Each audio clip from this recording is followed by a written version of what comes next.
Roger That is intended for a mature audience. The show discusses adult themes, controversial topics, and sexually explicit content. This show is not intended for women that are nursing, people without a sense of humour, or anyone with a weak constitution, or that owns cats. You've been forewarned. Enjoy the show. Hey guys, this is Gorgo. Welcome to another episode of Roger That, featuring me, your lovely co-host, and Roger over there doing things. Hey, how you doing? So, a little background. Gorgo, she's getting compliments on her sultry voice. So I'm gonna try to channel my inner Gorgo today to kind of talk more melodic, but also very silky and sultry, like this. Did that work? I don't know. Maybe no. Okay, never mind. I tried. Yeah, just let me be the sultry one, and you just be the articulate one, and let's stick to our strengths. Let's stick to, well, if articulate, yeah, I don't know about articulate. Maybe my strength could be babbling on for extended period of time. I'll do that. I can do that all day. That's just like every day in the life. So, what's been going on in your neck of the woods? Just living life. Kind of. We've had a few things here in Houston. We had the Super Bowl here not too long ago, and then I don't know if you've been to Houston much, but they have the rodeo is kind of a big thing here. So I actually never really took part in it as much. But I went around this weekend. It was a good time. It's free food, free drinks, and everyone gets drunk. So it was a good time. I've never actually been to the Houston rodeo, but there were a couple of times where I wanted to go. But the dates where the artists that I wanted to see always conflicted with something, like some work obligation. So usually I could go if somebody like Brad Paisley or somebody I absolutely don't want to hear. Yeah. You know what? I'm good. Maybe one day. Yeah, I don't go. I won't pay for anything, but yeah, you're right. Same kind of. If someone has tickets or say, "Hey, you want to go?" Fuck yeah, I want to go get some free food and listen to some music. And that kind of opened my eyes to different genre. I'm a pretty eclectic person, but country music for me is never something I kind of ever listened to. But then going to the rodeo past few years, I kind of get into it a little bit more, And Florida Georgia Line especially, I saw them in concert, they were fucking great. So then I start jamming them and shit when I'm driving. But when no one is in the car with me, no one, Right. Yeah. You're the second guy that has told me that they like Florida Georgia Line. I think they are the worst. I think they're trash. This is how we roll. That's like an anthem, girl. They are trash. This is how we roll. Yeah, they are kind of. But they're fun trash. Music doesn't have to be super, intense and articulate and, have a meaning. It's just fun. Some Solo Cup, that has anything to do with anything, Yeah, but still, they're just trash. Come on. Okay. Agreed. I think that everybody, kind of has their own thing. Well, what kind of country are you into then? Are you kind of into a Johnny Cash dark country? Is that more? Yeah. So I like Johnny Cash, fucking course. Shania Twain, Faith Hill, Big Little Town, the band Perry, and some of the old back in the 70s country music.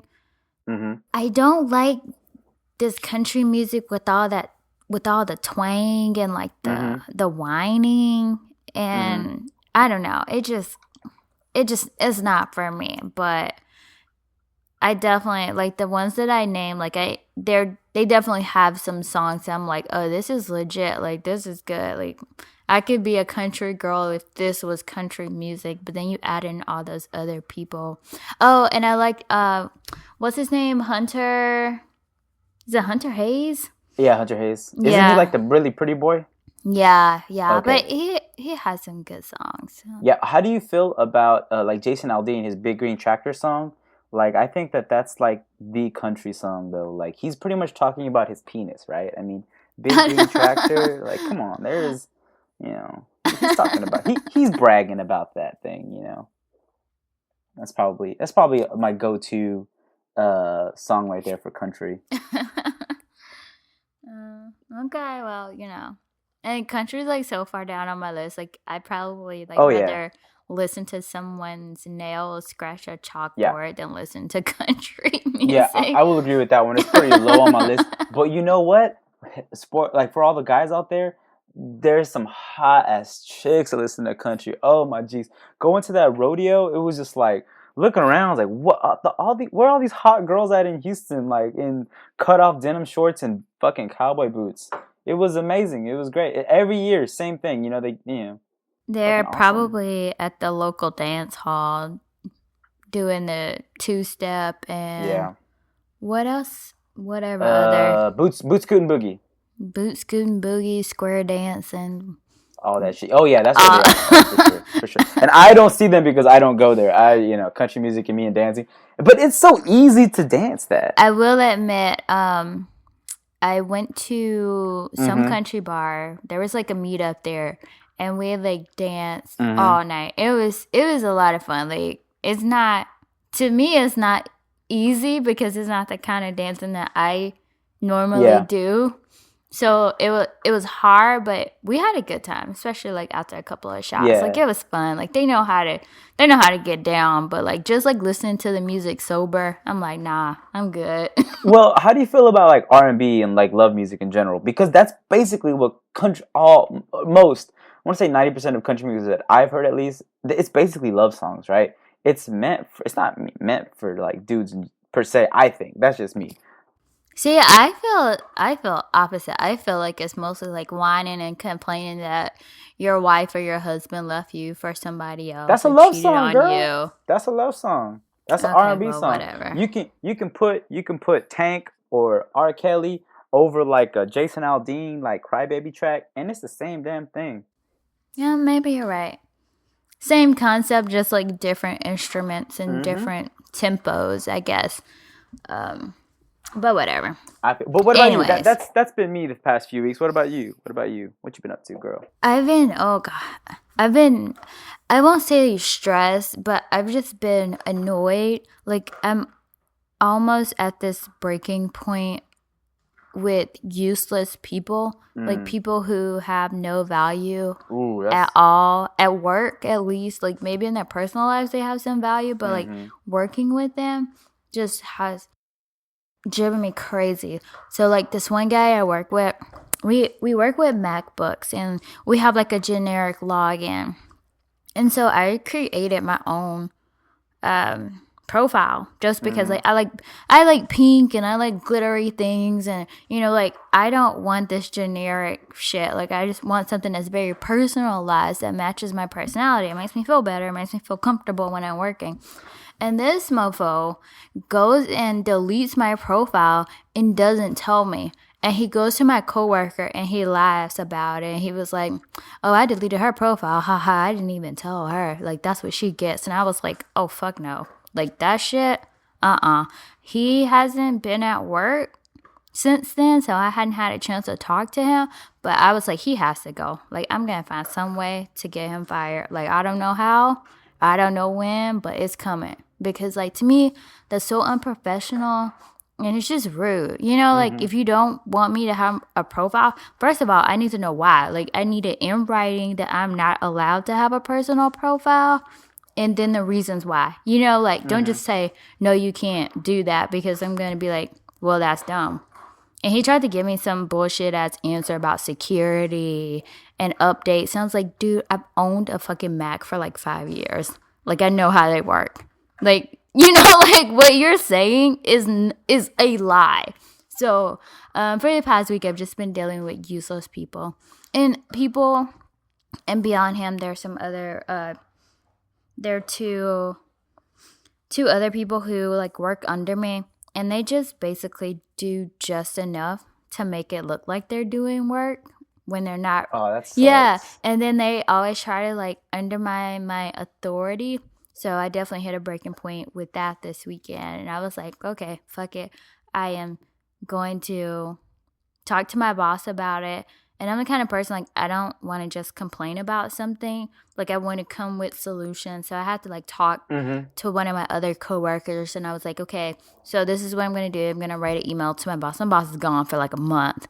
I was like, I want to write an email to him. I want to tell him what's going on. I was like, but can you help me, like, figure out ways to, like, mitigate this issue so that going forward, you know, like, we can change this, and it's not just, you know, like me complaining and not having a solution. So I did a lot of thinking about that this weekend, and my whole week has just been like frustration, basically. I feel you. So, well, I mean, it's why are people fucking with you though? Like, get off your sauce, you know? Like, why people gotta fuck with your shine like that? You know what? We're gonna get into that a little bit later, actually. And maybe your voice is too sultry, you know? Maybe some people are like, I definitely ran into that where I was kind of, for the longest time, I was kind of like pissed off at you, and I couldn't figure out why. Then I was like, man, her fucking voice is just so goddamn so awesome that I was just like, man, fuck her. I'm gonna just undermine her at every turn. And that's what I strove to do, and I think that I was successful in that, you know. But that's just me, so that's how I deal with things. Okay, whatever.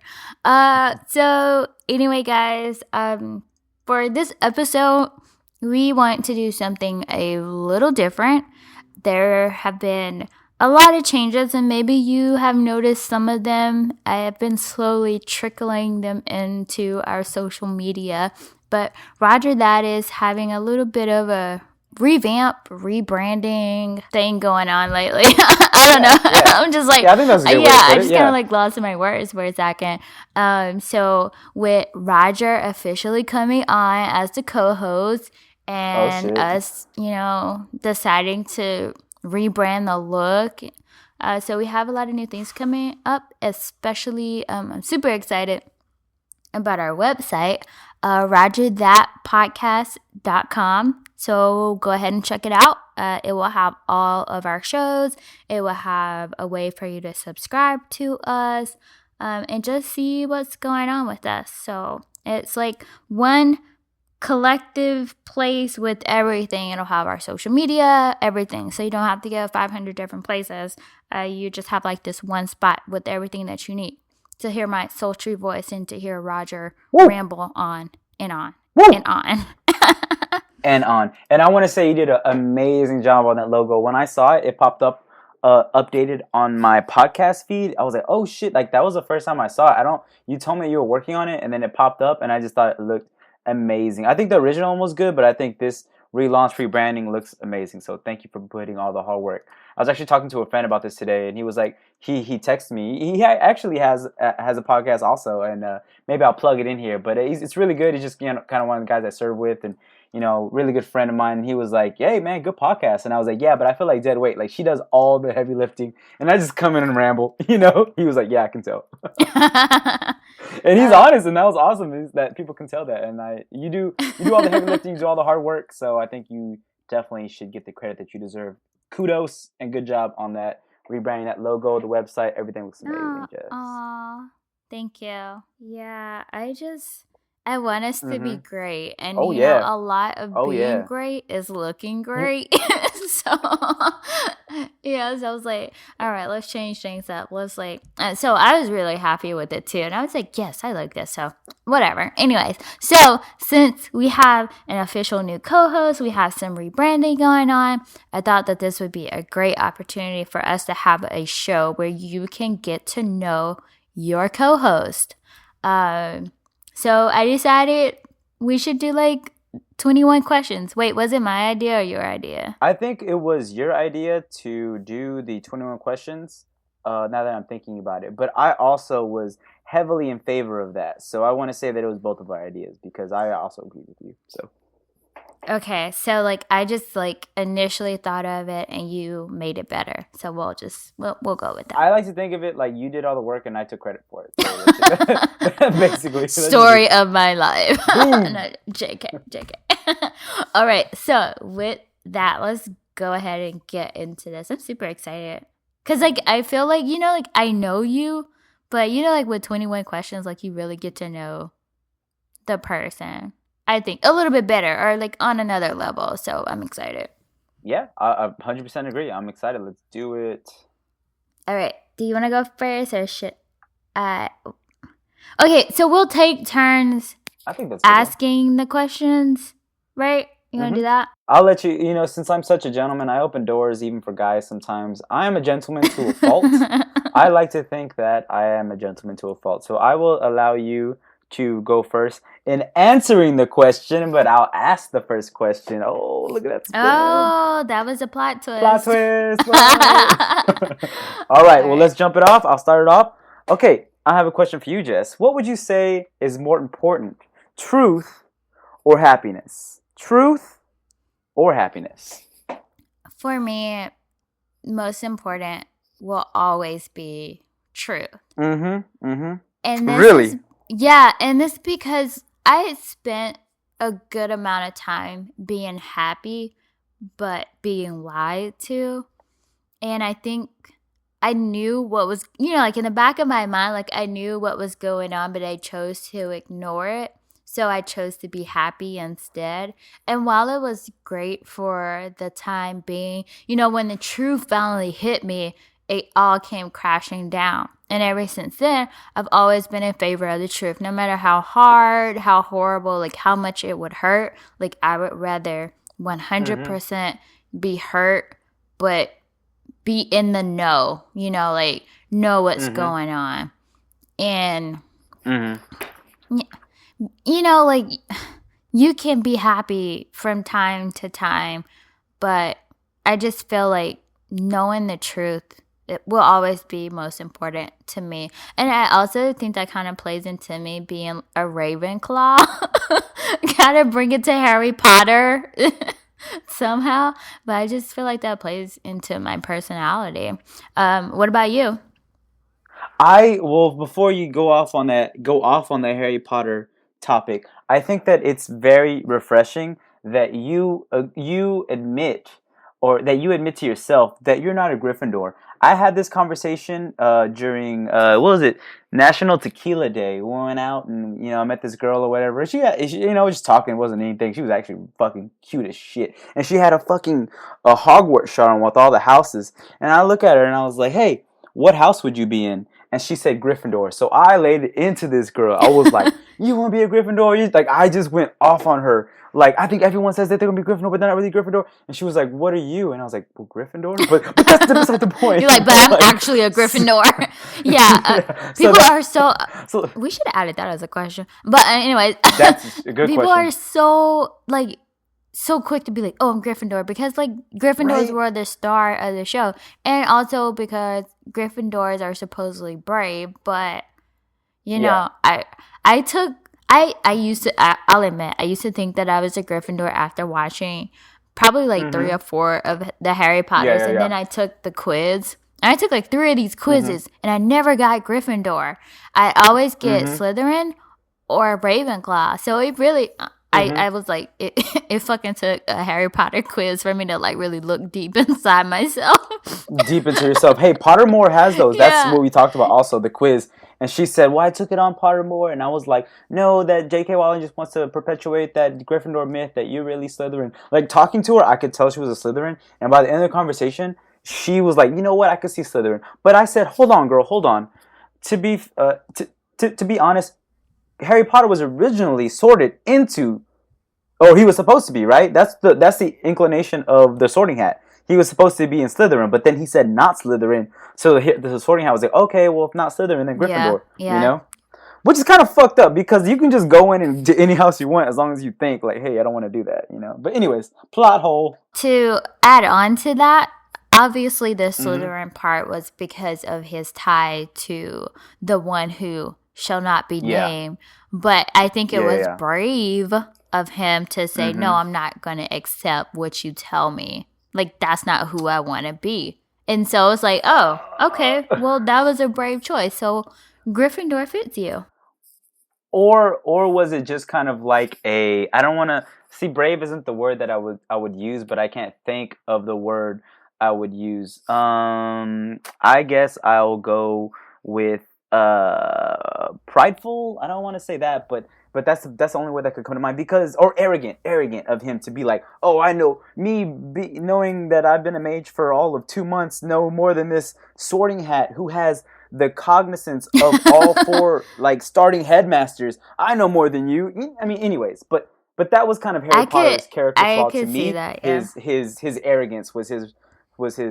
Anyways, I talked to this girl for like 45 minutes about Harry Potter and stuff, and then her boyfriend came over, and he was not too happy about that. So I was like, oh shit.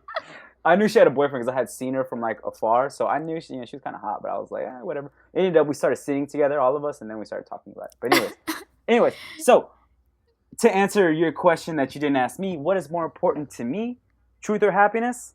I'm gonna have to argue with you and say happiness. I think that for me, my experience is people, and not saying you, but people say that, oh, be honest with me, tell me the truth. But then when you tell them the truth, it fucks everything up, you know? And they maybe can't handle it, or they kind of look at things differently. So I think that happiness, happiness is the core of what we seek, right? No one wants to be unhappy. So I think that for me, the more important issue would be happiness. But then also, caveat to that, I also feel kind of that I need to do some truths sprinkled in there, right? I don't want to live in like a Matrix style world where everything is literally a lie. But I think that for me, happiness is definitely the core, the more important of the two. For some reason, that like everything is awesome song like popped into my head. Yeah. I can agree with you. Like, I agree with you, and I think a lot of people, if I had to like put a number to it, I would probably say like 70% of people in the world probably would prefer happiness over truth. I just think that there are some of us who think that happiness can be ignorant sometimes, because in order to always be happy, you have to ignore certain facts. And just the way my mind works, is very hard for me to ignore facts just so that I can be happy. So, to each his own, yeah. Whatever, helps you sleep at night. And I think, to your point, I'm a very ignorant person. So ignorance is definitely bliss, and bliss rhymes with happiness. So it's all relative, I like how you did that. All right, let's roll into the next question. Oh, this is a good one. Okay, so what 3 words would you use to describe me? So I think that 2 of these words are very easy, right? And I saw this, I was thinking about it, and this actually was one of the harder questions for me to answer, because there's so many words that I would use to describe you.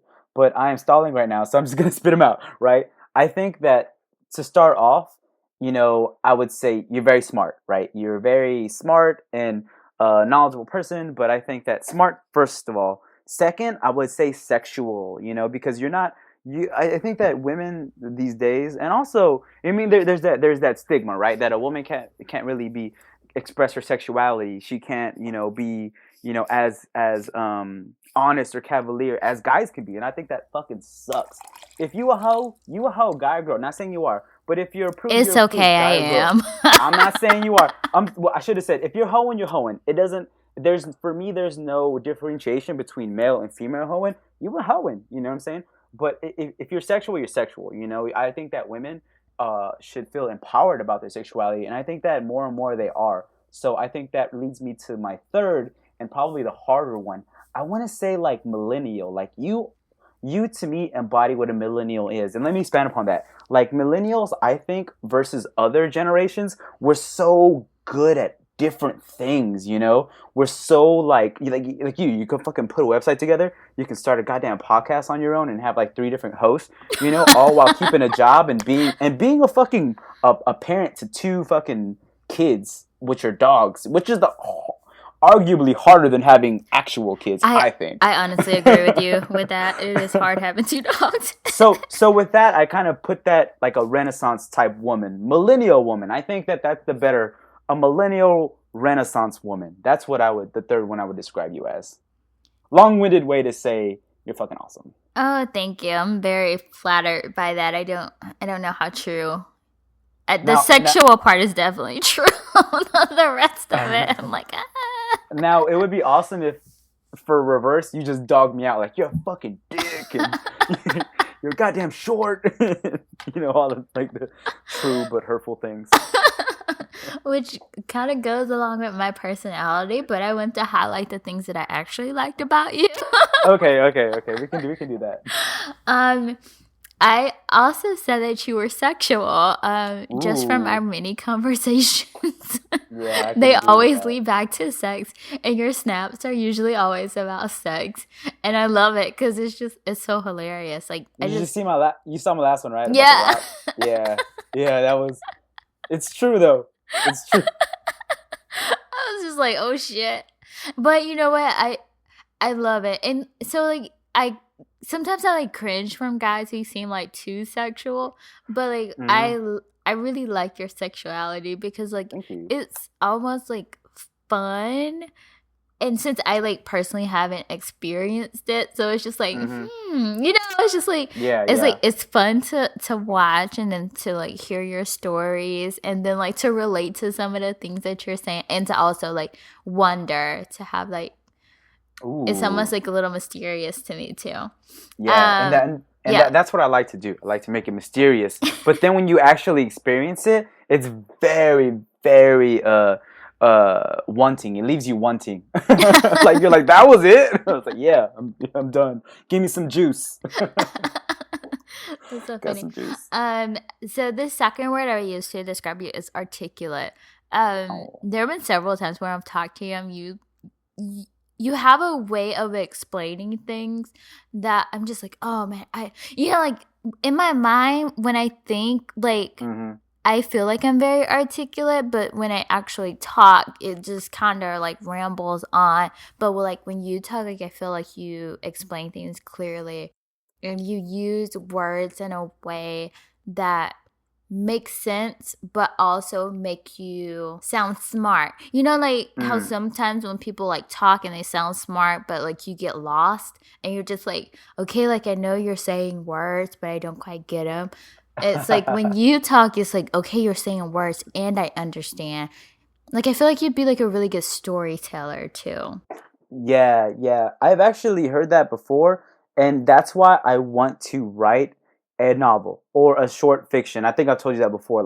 I love words, and that's probably because I started. I mean, I don't want to tie everything ties back to Harry Potter for me, but it started with Harry Potter, right? In middle school, I remember that I was in 7th grade. My teacher said, "Hey, you might like this book, Harry Potter." I fucking got it. I never stopped reading since then. It was always been something that I've had to do, And I think that's where it all ties back to Harry Potter. Harry Potter's awesome. Gryffindor go. Yeah, I can see that, and to add to articulate, I put knowledgeable because you seem to know a lot about a lot of things, and I at least to me, and I think maybe that's because I know a little about a lot, but you seem to know a lot about a lot. So I enjoy talking to you because I learn things from you, and I find that rare, especially when in the dating culture, I find it very rare that I'm often learning something that I want to learn. Sometimes I learn that you're ignorant or learn that you're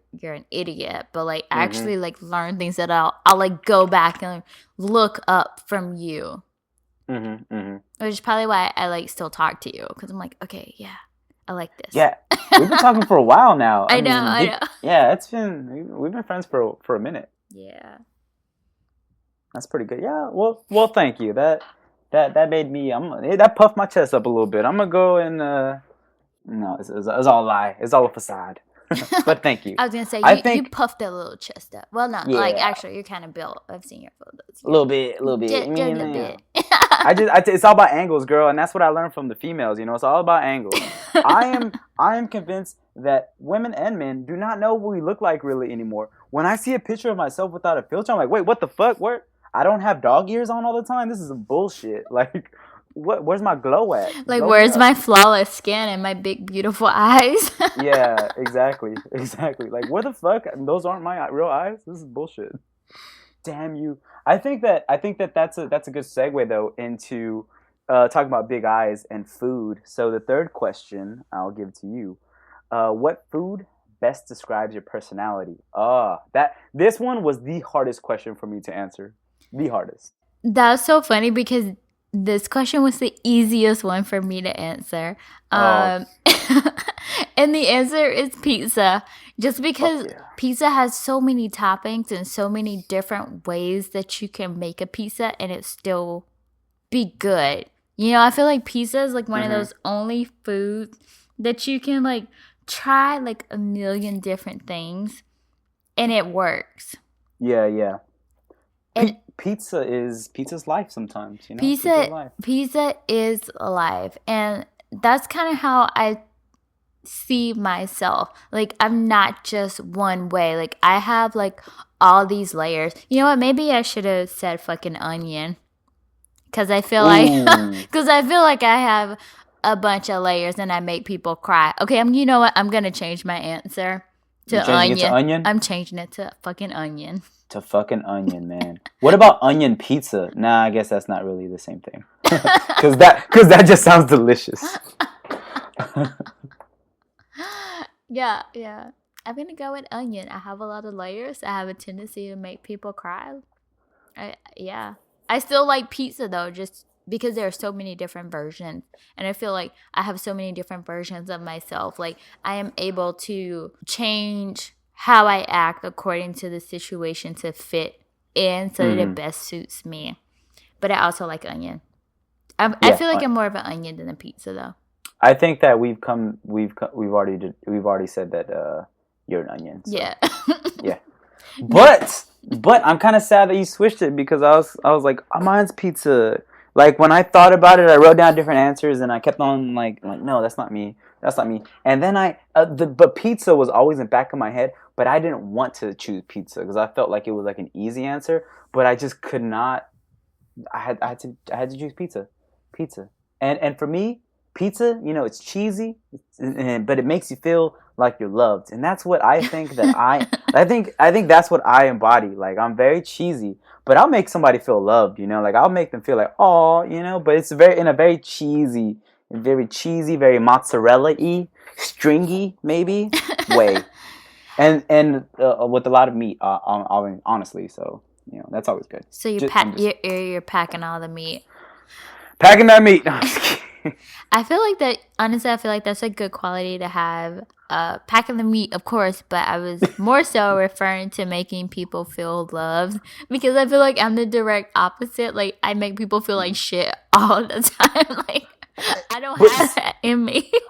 But it's good, and I look up to that because I'm definitely a people pleaser. I like to assist other people. Like I don't really care. My happiness is like second nature or second sometimes to other people's. Like I'm a sister. I'm like LeBron James in this. I've been quoted as saying this. I'm the LeBron James of hooking up. Like me, if I see that my boy or even my girl like are trying to, I'll pass it. You know, I'll facilitate a conversation to get somebody else some nook. You know what I'm saying? That's what I like. It doesn't have to be loved by my significant other or anything, but I want everyone to feel loved, you know? So I think that when I go out or whatever, I like to, you know, help other people out, you know? Get you some love in your life. And that's what I enjoy. I'm a giver. Have you ever read the book The Giver? Yeah, I read the book. I haven't seen the movie yet, but I love the book. The book was I saw the movie and it was like it wasn't that good. But that's because I mean the book I didn't read. I mean I read it in like high school, and then I saw the movie when I was like an adult. Right. Kind of. Right. Yeah, and I think I read it in middle school, and then it came out like when I was an adult. So I never saw. And that was another reason why I'm like, you know what? I want to know the truth. I got to read in that book. Hey, that's basically right. What it's about. It's about truths, right? Yeah. Okay. So next question. What's the first thing you would buy if you won the lottery? Oh, this was so easy for me because I would buy a gym. Like I am not entrepreneurial, right? Like I'm too afraid of risk to like just start my own business, but I've always wanted to just like own a gym. I don't want to be rich, but I want to be like self-sustaining, right? Yeah, just comfortable. Yeah. Exactly. You know, just a couple, you know, 3, 4, 5, 10, 20 million a year. Nothing crazy. Nothing crazy. Nothing like too crazy, you know, not No billions or trillions. I don't need that shit. I just need a few M's. You know what I'm saying? Maserati. Something like that I could park outside of my gym. That's my own. And that's always if I ever won the lottery, a gym, start my own business, and then you kind of self-sustaining at that point. And you can just, chill on your Cayman Island, because I'm not that rich. It's not a big island, just a small one. Just a little baby island. A little baby island, Richard Branson type shit. But what about you? That's my dumb, frivolous spending. What about you? What you got? Honestly, I've thought about this a lot. I was like, if I won the lottery, I'm going to put that either in savings or in some kind of fund that has interest and just live off the interest. So I would just go buy a fucking taco. I'm like, I'm not touching this shit. I'm going to live off the interest and just like be fucking happy. Because depending on how much you win and how much you're taking out of taxes, like if it's like several million, I mean, like I could end up making easily over $100K a year in interest.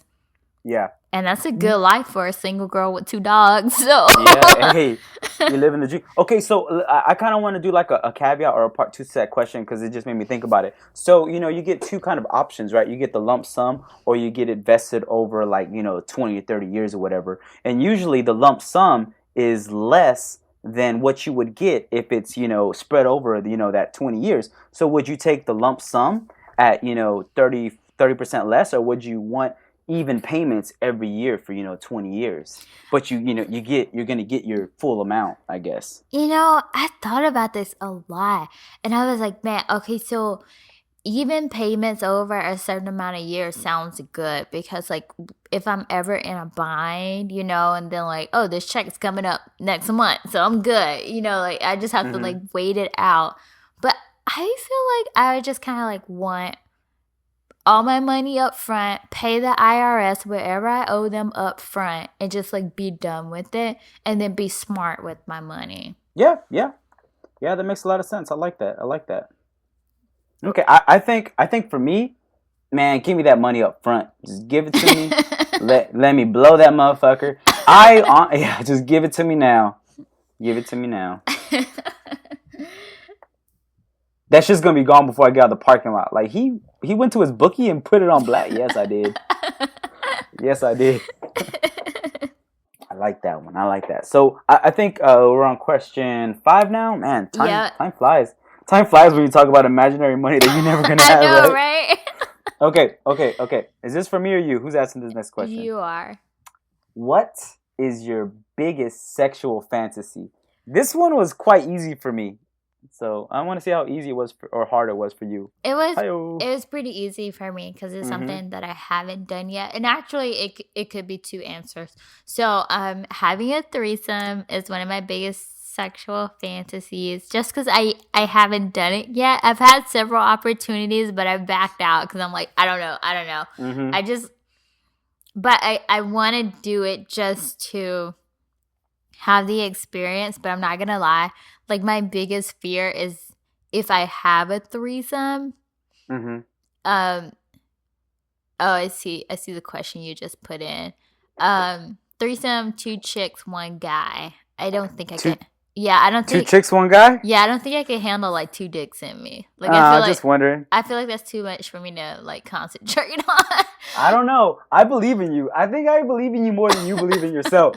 I could probably do it, but that's not part of my sexual fantasy. But so going back to like my biggest fear is like if I'm having this threesome and the guy is paying more attention to the other girl than he's paying attention to me. So I think if I ever had a threesome, it would be like with an unattractive couple, so that I'm like the most attractive, so I get like all the attention because I'm selfish like that. So question for you. So you put that scenario where you were the odd man out, not in the relationship. Would there ever be a situation where you're dating a guy and then you have a threesome with a girl? You bring a girl into your... Oh, hell no. No, that would never happen. I would have to be the person that comes in. Yeah. If I'm dating a guy and he's paying more attention to her, then like he's done. Like you're out. Well, I think that, first of all, I think that threesomes are very, very... I mean, it sounds good, but have you ever seen Friends when he had a threesome with Carol, when Ross had a threesome with Carol and some other chick, or the chick that she left Ross for, and basically he was bragging to his friends like, oh yeah, I had a threesome last night. He's like, oh, it was good. He was like, tell me about it. He was like, oh yeah, it was good. And then like basically she kicked him out of bed, and he was like, yeah, I made a sandwich. They were talking about this. His wife was a lesbian, but I think that some guys or girls can't pull it off. But I think that you need a certain sexual prowess to be able to do that. I think that you have the juice.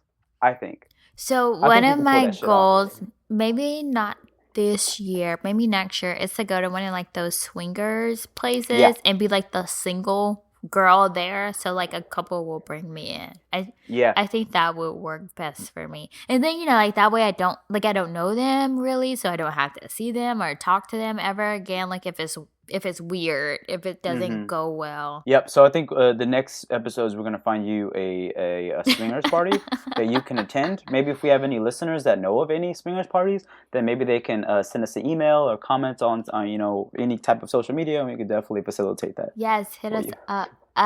So what about you? What's your biggest sexual fantasy? Oh, mine's easy. So I have a bucket list of things I want to do before I get married, and the top of the list is a stripper. Like I want to, but I don't want to. It's not just a sexual thing. I don't want to just have sex with them. I want to be in a relationship with a stripper, right? I want everything that comes with it. Because I guess I fantasize that strippers are just like these super sexual beings that are always like, in stripper mode. But I mean, strippers do regular people stuff too. So they like go to the store, they poop, they pee, but not in my head. It's like the Jack Bauer 24 thing. Like when you see 24, you never see him doing like actual real world stuff.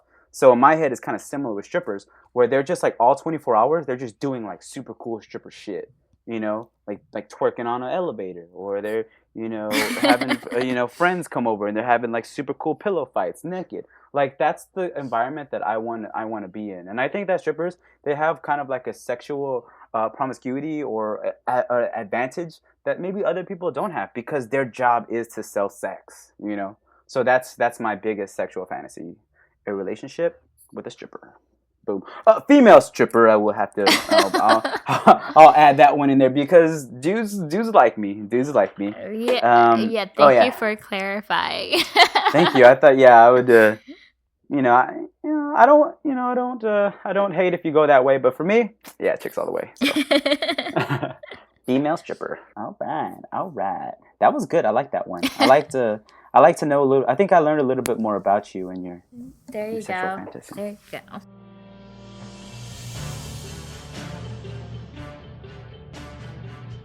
Okay, so this went a lot longer than either of us intended. So we're going to break this up into 3 separate episodes that we will spread throughout the next couple of weeks. Don't worry, we'll get back to the hard-hitting news next week.